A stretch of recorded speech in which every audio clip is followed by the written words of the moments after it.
Hello everyone, today we are going to learn basic Autodesk Inventor 2027, how to make a dimension text large.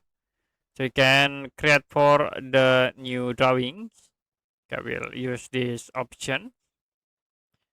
The next you can insert for the objects.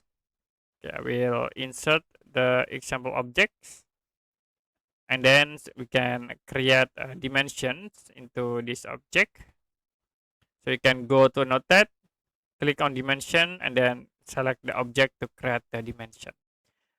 Now, if you want to make these dimensions text large, you can right click on dimensions, or you can go to the manage, click on style editor.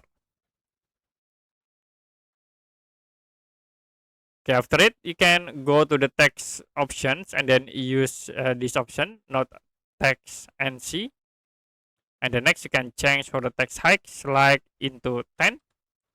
Click save and close to change the text size. Okay, that's it for basic Autodesk Inventor 2027, how to make dimension text large.